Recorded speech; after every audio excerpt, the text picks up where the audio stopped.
Друзья, добрый вечер. Наша встреча плавно завершается. Осталось буквально два гостя. В воскресенье улетает Валентина в Красноярск, скоро и Жанна тоже уедет. И пока мы здесь завершали нашу встречу, начался Славянский базар. И, конечно же, Димаш приехал на Славянский базар в Витебск, в Республику Беларусь. И он там будет уже членом жюри. Но давайте по порядку посмотрим, как это было. Во-первых, наши встретили Димаша в аэропорту, конечно же, да, и преподнесли ему очень интересный подарок. Давайте посмотрим.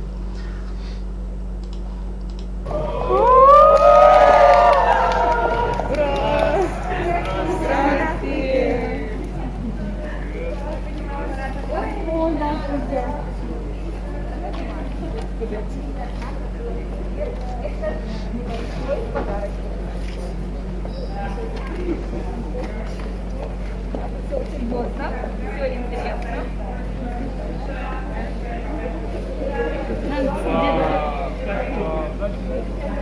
Хорошо. Несмотря на расстояние. Как вы видите, Димаш очень заинтересовался этим подарком. Действительно, подарок очень необычный, оригинальный, символичный. И давайте я вам поближе покажу, что же это такое, что это за такая невероятная табличка с трехмерной надписью. Итак, это табличка,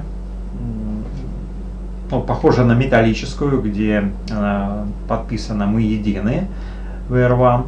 И под определенным углом слово «Димаш» меняется на слово «Дирс». Посмотрите, как классно сделано. Мы едины, Димаш и Дирс. Вот такой классный подарок. Вообще огромный респект и благодарность автору, кто придумал эту идею, сделать такой подарок, такую идею, потому что на самом деле очень символично. Димаш и Дирс, мы едины.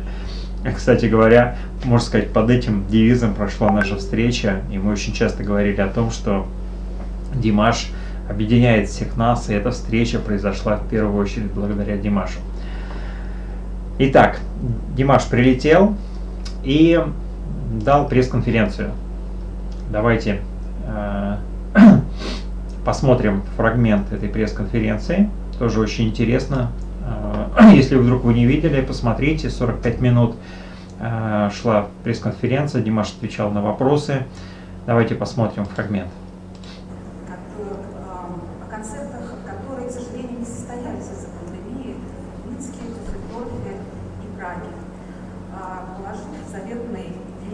Далеко в ящик, тем не менее, они ждут, не сдают билеты.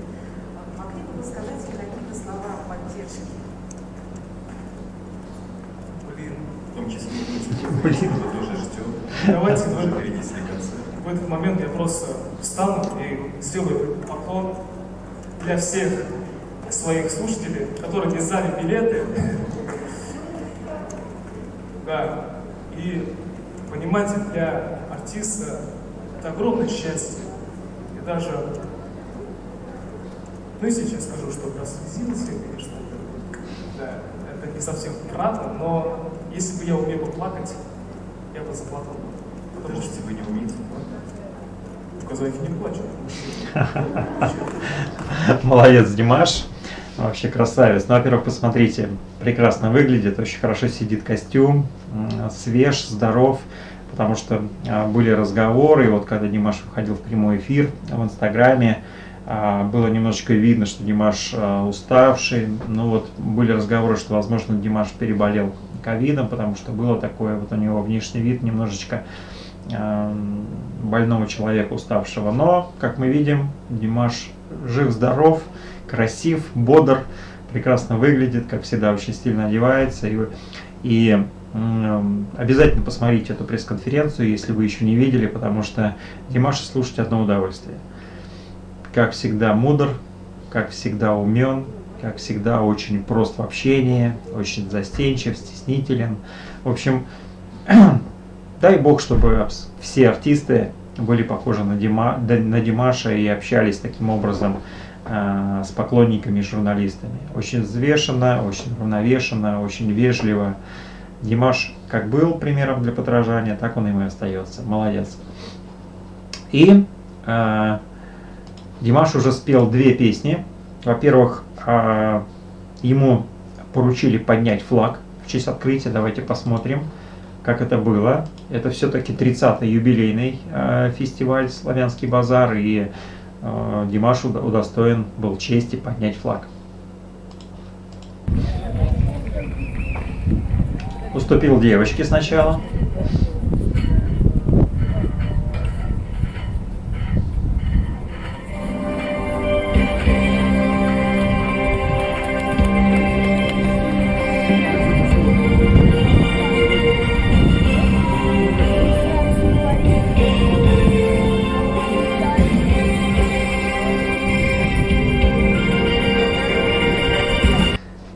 Весь в белом, вообще красавец мужчина просто.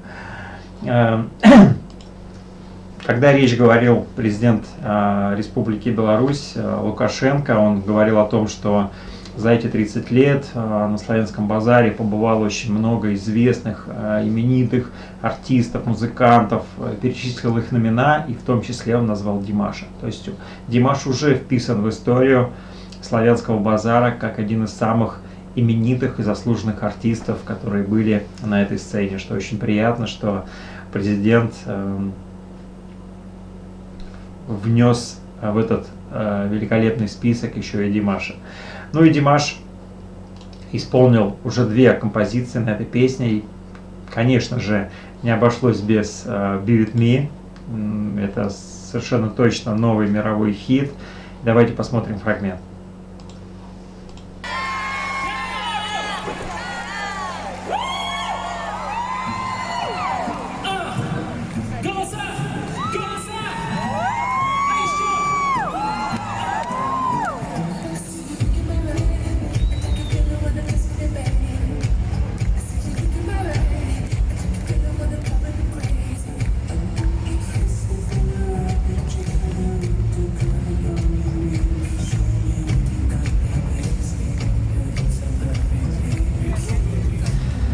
Ну, как все-таки похоже на Майкла Джексона. Но я вот не перестаю себя ловить на этом совпадении.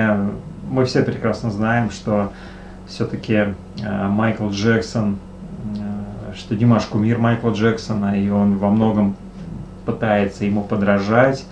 Очень многое у него берет, и я не вижу в этом абсолютно ничего плохого, потому что у Димаша, тем не менее, все равно сформирован свой стиль.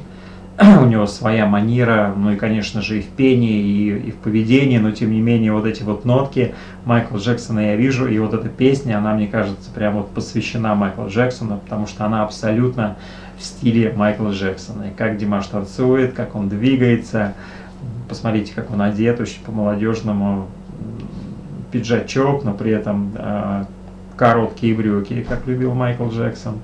Ботинки я не вижу, там без носков он опять или нет. Вот. Но хорошая потанцовка, отличная песня. Я уверен, что это будет мировой хит. Ну и вторую песню, которую Димаш исполнил, это «Любовь, похожая на сон». Давайте посмотрим фрагмент.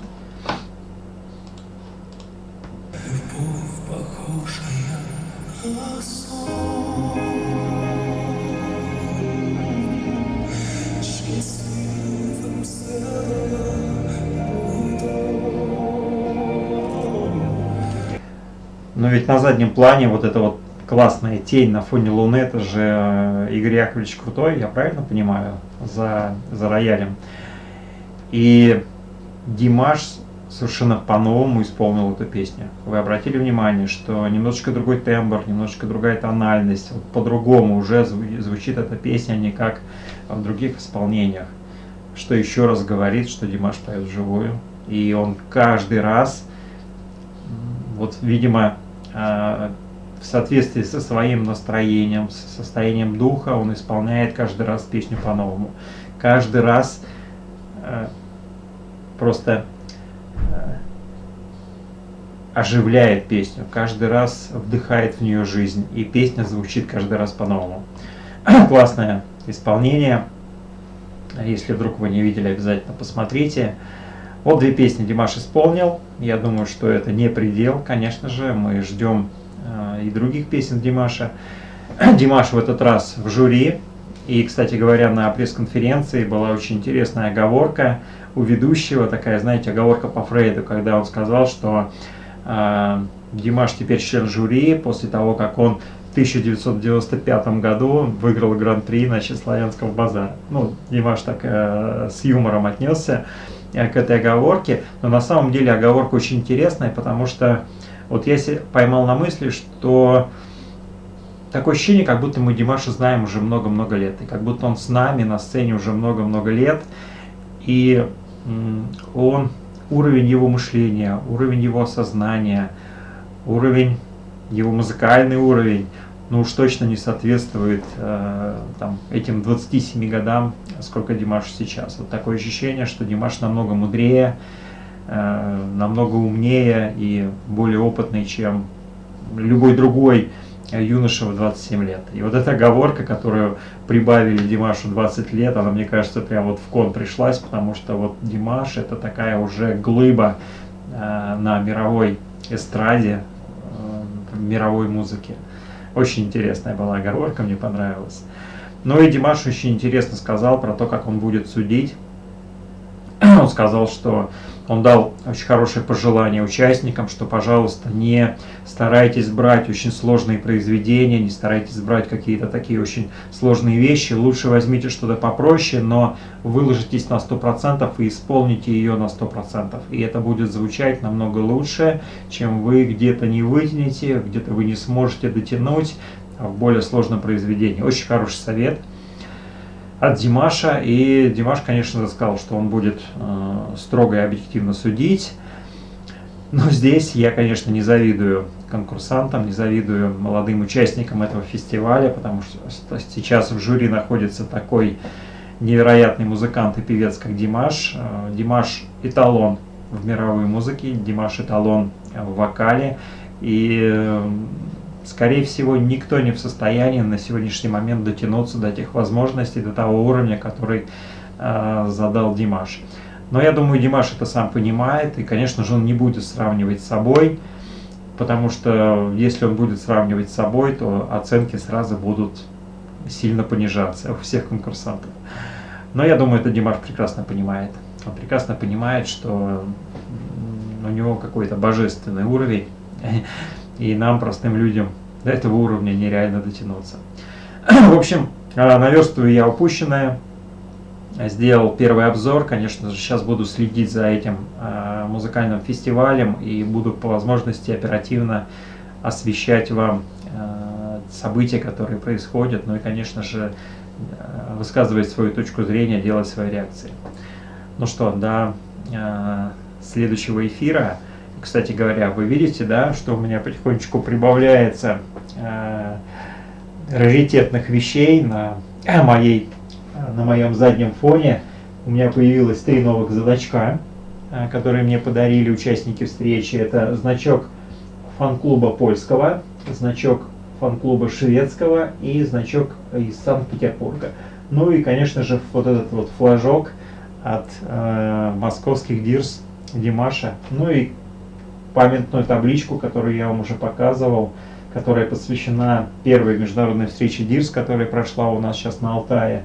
И в принципе она еще не прошла, потому что еще не все участники уехали. Ну и она в том числе посвящена моей первой экспериментальной группе. И здесь очень много интересных слов, правильных слов. Такая шпаргалочка, если вдруг заблудился. Ну что, друзья, спасибо вам, что со мной, что смотрите. Ну и до следующих встреч. Пока-пока.